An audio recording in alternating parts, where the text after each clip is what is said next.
just had a bit of a taste, and I diluted it down to about 50%, just to have a quick taste on it. And it is a massive improvement on white sugar.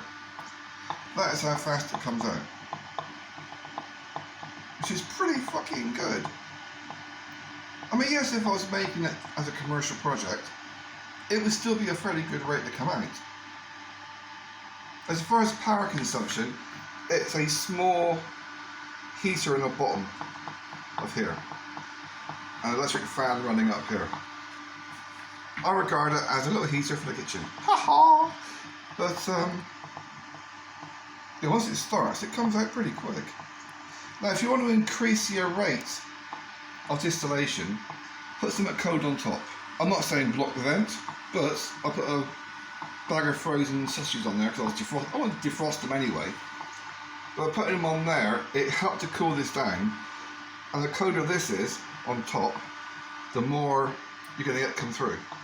The faster it's going to come through. So that's my numbers for that. That was for the white sugar.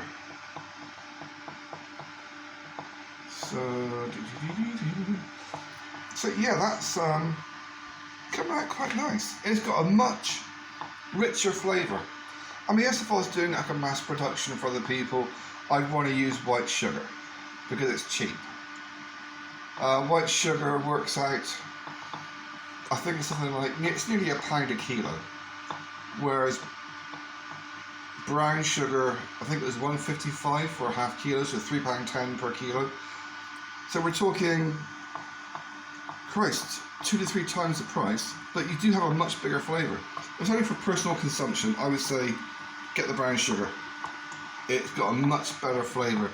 You don't need to add any extras. Oh, when you add extras, like your botanicals, or if you go and buy those, how noisy that fan is, or if you go and buy those extras you can put into your spirit, that will actually give it a flavour like whiskey or gin. Whiskey one is crap. The gin one was actually really nice, but the longer you leave it to sit, the better the flavour comes through and it matures a much better rate. So yeah, and another that much to go. Now, considering I'm going to end up, see, I take out to about 1 litre, and I top it up to about 1.3. That gives me roughly, ouch, fucking hips, 35%. So if I'm going to get that from a 4 litre batch, and I've got 6 4 litre batches, that's going to give me between 7 and 8 litres of 35% brandy. So if that's 7 to 8 litres, I worked it out at about £26 for the ingredients. So we're talking £3 to £4, maybe £4 per litre.